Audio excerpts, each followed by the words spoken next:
हाय, class 8 से class 9 के अंदर आ गए हो और तुम्हारे दिमाग के अंदर बहुत सारी प्रॉब्लम्स चल रही हैं। वो सारी की सारी प्रॉब्लम्स ना मैं आज लिख कर लेकर आया हूं। जैसे कि सबसे बड़ी problem sudden increase in difficulty. तुमने ये अपने सीनियर से सुना होगा कि जब क्लास 9th में आओगे ना क्लास 8 से, तो डिफिकल्टी लेवल ना अचानक से इंक्रीज हो जाएगी। बहुत सारी चीजें तुम्हें समझ नहीं आ पाएंगी, जिसकी वजह से तुम्हारे मार्क्स कभी अच्छे आ ही नहीं पाएंगे। दूसरी problem new and large syllabus. इस साल तो सिलेबस भी बदल रहा है, जिसकी वजह से एक बड़ा सिलेबस तुम्हें पढ़ना पड़ेगा और जिसकी वजह से तुम्हारे अच्छे मार्क्स तो बिल्कुल नहीं आएंगे। अगली problem time management. Time manage नहीं कर पाओगे, कभी ऑनलाइन क्लास देखोगे, कभी स्कूल जाओगे, कभी ट्यूशन जाओगे। टाइम मैनेजमेंट एक बहुत बड़ी प्रॉब्लम है। उसके साथ साथ पढ़ना कैसे है ये भी तुम्हारे दिमाग में चल रहा होगा ना, कि पढ़ाई कैसे करेंगे, कौन सी किताब करनी पड़ेगी, कितने क्वेश्चंस प्रैक्टिस करने पड़ेंगे। एक रियलिटी मैं बताऊं, ये जितनी भी प्रॉब्लम्स है ना, ये सारी प्रॉब्लम्स तुम्हें क्लास 9th में बिल्कुल फेस नहीं करनी पड़ेगी। क्लास 9th ना बहुत इजी क्लास रहने वाली है, लेकिन हाँ कुछ 5 गलतियां हैं जो कि हर एक स्टूडेंट करता है जब वो क्लास 9th के अंदर आता है। अगर तुमने वो 5 गलतियां नहीं करी ना, तो ये एक एक प्रॉब्लम जो यहां पर लिखी हुई है, ये एक भी प्रॉब्लम तुम फेस नहीं करोगे, ये मेरी गारंटी है।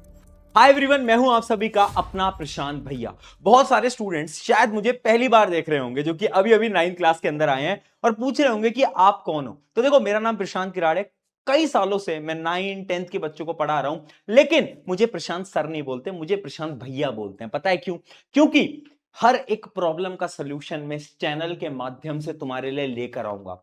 तुम्हारी एकेडमिक्स की प्रॉब्लम या फिर कभी कभार ना तुम डीमोटिवेटेड हो जाओगे, ये जितनी भी प्रॉब्लम्स है ना, इन सब का सोल्यूशन मैं लेकर आऊंगा। मैं कोई टीचर नहीं हूं, मैं कोई सर नहीं हूं, मैं तुम्हारा बड़ा भाई बनके इस क्लास 9th के अंदर तुम्हें गाइड करूंगा।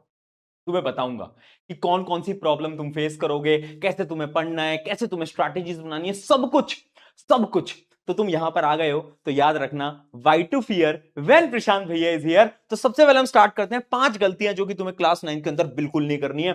सबसे पहली गलती समझाता हूं एक कहानी के साथ। देखो, 2 स्टूडेंट थे, एक था रोहित, एक था मोहित। अभी जो रोहित था ना, ये पढ़ने में बहुत होशियार था क्लास 8th के अंदर, और ये जो मोहित था, ये पढ़ने में उतना होशियार नहीं था क्लास 8th के अंदर।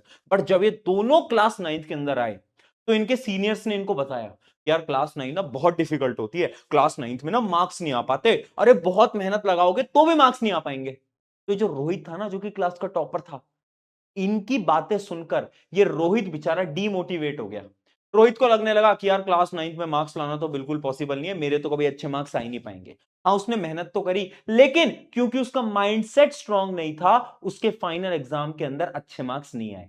जबकि वो जो दूसरा स्टूडेंट था ना, मोहित, जो कि पढ़ने में उतना अच्छा नहीं था क्लास 8 तक, लेकिन 9th के अंदर उसने अपने माइंडसेट को स्ट्रांग करा। उसने खुद से बोला कि ठीक है, क्लास 9th ही तो है, ये बहुत इजी क्लास है, मैं कर लूंगा।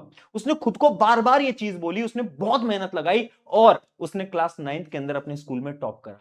इस स्टोरी से आपको एक इंपॉर्टेंट चीज समझनी है, एक मिस्टेक समझनी है, कि ना तुम्हें हमेशा अपने माइंडसेट को स्ट्रांग रखना है। यहां पर लिखा भी हुआ है माइंडसेट। ये सबसे पहली और सबसे इंपॉर्टेंट चीज है।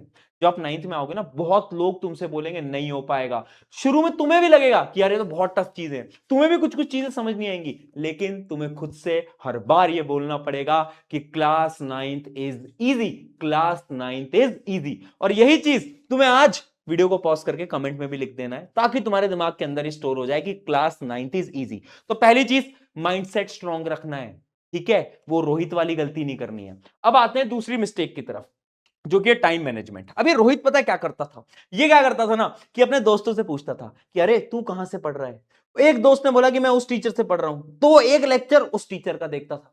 फिर वो दूसरे दोस्त से पूछता था कि अच्छा तू कहां से पढ़ रहा है, तो वो दूसरा टीचर बताता था, फिर वो दूसरे टीचर के लेक्चर देखता था। फिर वो एक दोस्त से पूछता था कि तू कौन सी बुक फॉलो कर रहा है, तो वो एक बुक बताता था, उस बुक को भी पढ़ता था, दूसरी को भी पढ़ता था, तीसरे को भी पढ़ता था। और यही सबसे बड़ी मिस्टेक है। आपको ना टाइम मैनेज करने के लिए ज्यादा रिसोर्सेज को फॉलो नहीं करना। यहां पर लिखा भी हुआ है फॉलो लेस टीचर, यानी जहां से भी आपको समझ आता है। देखो, या तो आपको आपके स्कूल से समझ आ रहा होगा, स्कूल के टीचर से समझ नहीं आता, तो मैं तो हूं साइंस के लिए यहां पर, है ना। क्लास 9th का जो पूरा नया सिलेबस है, इसकी जो साइंस के लेक्चर है, मैं तुम्हारे लिए लेकर आ जाऊंगा। वरना आरंभ बैच वगैरह तो होता ही है ना। तो अगर तुम्हें हमसे पढ़ना है, तुम हमसे पढ़ लो, स्कूल से पढ़ रहे हो, ट्यूशन से पढ़ रहे हो, जहां से भी पढ़ रहे हो, लेकिन फॉलो लेस टीचर। इधर उधर मत जाओ, एक टीचर रखो एक सब्जेक्ट के लिए, उतना आपके लिए इनफ है। दूसरी चीज, डोंट कंपेयर। तुम्हारे दोस्तों से, उनकी किताबों से कंपेयर मत करो कि तुम्हारे दोस्त तो आर डी शर्मा कर रहे हैं, तुम आर एस अग्रवाल कर रहे हो। अरे दोनों ही किताबें अच्छी हैं, तुम चाहे ये करो चाहे तुम वो करो, कोई फर्क नहीं पड़ता, बट जब एक बुक कर रहे हो ना तो उसको पूरा सॉल्व करना, इसलिए कंपैरिजन मत करना। तीसरी चीज, focus on NCERT, very important. चाहे एसएसटी की एनसीईआरटी हो, चाहे साइंस की एनसीईआरटी हो, चाहे मैथ की एनसीईआरटी हो, एनसीईआरटी के जितने भी क्वेश्चंस होते हैं, एक्सरसाइज वाले जो क्वेश्चंस होते हैं, वो बहुत इंपॉर्टेंट होते हैं। उनको अवॉइड मत करना, इग्नोर मत करना, उनको सॉल्व करना, क्योंकि वहां से ही तुम्हारे क्वेश्चंस तुम्हारे स्कूल वाले बना रहे होते हैं। तो दूसरी क्या मिस्टेक थी, टाइम मैनेज करना है प्रॉपर्ली। कैसे मैनेज करना है वो भी मैंने तुम्हें डिटेल में एकदम बता दिया। ठीक है, अब आते हैं तीसरी मिस्टेक के ऊपर, जो कि है स्मार्ट स्टडी ना करना। अभी जो रोहित था ना, ये स्मार्ट स्टडी नहीं करता था, बट मोहित जो था वो स्मार्ट स्टडी करता था। अब तुम पूछोगे बट भैया स्मार्ट स्टडी करते कैसे हैं ये तो बताओ। अरे बहुत सिंपल तरीका है, बताता हूं। पहला स्टेप, डोंट काउंट आर। अब ये रोहित क्या करता था ना, ये गिनता रहता था कि आज मैंने 1 घंटे पढ़ा, अरे आज तो मैंने 2 घंटे पढ़ लिया। ये एकदम बकवास तरीका है। तुम्हें घंटे नहीं गिनने, तुम्हें क्या करना है, तुम्हें टारगेट्स बनाना है। जैसे कि तुम्हें पता है कि आज तुम्हें मैथ की एक एक्सरसाइज सॉल्व करनी है, तो तुम्हें पता है तुम्हारा टारगेट सेट है।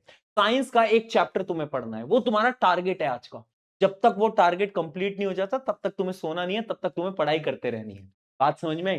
यानी टाइम टेबल कुछ नहीं होता, टारगेट बनाने होते हैं। डेली के अपने टारगेट बनाओ कि आज मैं ये करूंगा, कल मैं ये, परसों ये, बस ये टारगेट तुम्हें बनाने होंगे। अगली चीज, सब्जेक्ट वाइज स्ट्रैटेजी। तुम्हें यह पता होना चाहिए कि साइंस कैसे पढ़ना है, मैथ कैसे पढ़ना है, एसएसटी कैसे पढ़ना है। अगर तुम्हें नहीं पता है, अगर तुम्हें सब्जेक्ट वाइज स्ट्रैटेजी नहीं आती है, तो व्हाई टू फियर व्हेन प्रशांत भैया इज हियर। मैं तुम्हारे लिए इसके ऊपर भी वीडियोस लेकर आ जाऊंगा कि साइंस कैसे पढ़े, एसएसटी कैसे पढ़े, मैथ कैसे पढ़े। तुम्हें बिल्कुल भी टेंशन नहीं लेनी है। अभी के लिए तुम समझ गए होगी कि स्मार्ट स्टडी एक्चुअली में करनी कैसे होती है। मोहित ने यही स्टेप्स फॉलो करे, जिसकी वजह से मोहित के नंबर ज्यादा आ गए, रोहित के नंबर कम रह गए। तो अब तुम डिसाइड कर लो तुम्हें रोहित बनना है, मोहित बनना है। ठीक है, इतनी चीज समझ में आ गई। अब तुम बोलोगे बट भैया एक स्ट्रक्चर दे दो कि पढ़ते कैसे हैं। तो एक पूरा का पूरा स्ट्रक्चर मैं तुम्हें दिखा देता हूं। सबसे पहले अपने टीचर को सेलेक्ट कर लो, जैसे कि अगर साइंस तुम्हें मुझसे पढ़नी है तो तुमने मुझे सेलेक्ट कर लिया। उसके बाद तुम क्या करोगे, यूट्यूब पे मेरे लेक्चर देख सकते हो, है ना, वन शॉट वीडियोस देख सकते हो। उसके बाद तुम्हें एनसीईआरटी पढ़नी होगी। एनसीईआरटी के बाद एनसीईआरटी के जितने भी क्वेश्चंस हैं, जितने भी क्वेश्चंस हैं वो तुम्हें सॉल्व करने हैं। उसके बाद एक्स्ट्रा क्वेश्चन, देखो क्लास 9 के अंदर ना एक एक्स्ट्रा बुक तुम्हें लेनी होगी, चाहे वो क्वेश्चन बैंक वगैरह की किताबें आती हैं, है ना, तो वो एक एक्स्ट्रा बुक तुम ले सकते हो, या फिर मैं तुम्हारे लिए लेकर आऊंगा तो मैं तुम्हें बता दूंगा। तो वो एक्स्ट्रा एक क्वेश्चन बैंक ले लेना, जिससे कि तुम ज्यादा क्वेश्चंस की प्रैक्टिस कर पाओ। और फाइनली टेस्ट, जितने भी स्कूल के टेस्ट होते हैं उनको स्किप मत करना। ये पूरा का पूरा रोड मैप है, ऐसे पढ़ना होता है। स्कूल के टेस्ट बहुत इंपॉर्टेंट होते हैं, उससे तुम्हें रियलिटी चेक मिलता है कि तुम कहां पर स्टैंड कर रहे हो, तो उसको छोड़ना नहीं होता हमें। ठीक है, इतनी चीज समझ में आ गई। चलो अब बढ़ते हैं फोर्थ मिस्टेक की तरफ, जो कि है क्वेश्चन एंड राइटिंग प्रैक्टिस ना करना। अभी जो रोहित था ना, ये पढ़ता तो बहुत था, बट ये राइटिंग प्रैक्टिस ही नहीं करता था, लिखता ही नहीं था चीजों को, एंड इवन ये क्वेश्चन प्रैक्टिस भी नहीं करता था। अब देखो साइंस और मैथ के अंदर अगर तुम क्लास 9 के अंदर क्वेश्चन प्रैक्टिस नहीं कर रहे हो ना, तो ये बहुत बड़ी मिस्टेक है।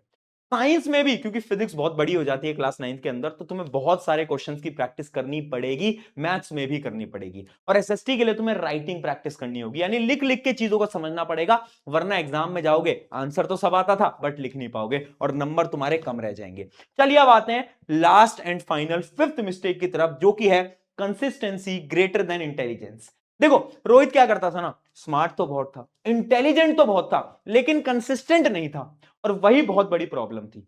यानी वो हर रोज नहीं पढ़ता था, बीच में चाचा की शादी आ गई, अगले दिन मामा की शादी आ गई, तो वहां चला जाता था बार बार, जिसकी वजह से वो कंसिस्टेंट नहीं रह पाता था। लेकिन ये गलती तुम्हें नहीं करनी है, तुम्हें कंसिस्टेंसी पे फोकस करना है। देखो फर्क नहीं पड़ता कि तुम्हारा इंटेलिजेंस लेवल क्या है, यानी क्या पता 8th में अच्छे नंबर आए हो, बुरे नंबर आए हो, फर्क नहीं पड़ता। लेकिन अगर तुम कंसिस्टेंट रहते हो, हर रोज सिर्फ 1 घंटा भी सेल्फ स्टडी कर लेते हो ना, तो भी तुम्हारा काम चल जाएगा। यानी इंपॉर्टेंट क्या है, कंसिस्टेंसी।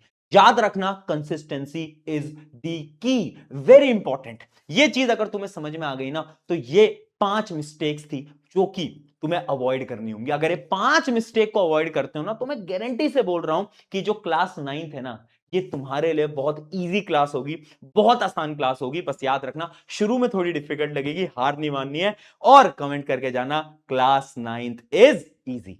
टेक केयर, मेरा नाम है प्रशांत, मिलते हैं नेक्स्ट वीडियो के अंदर।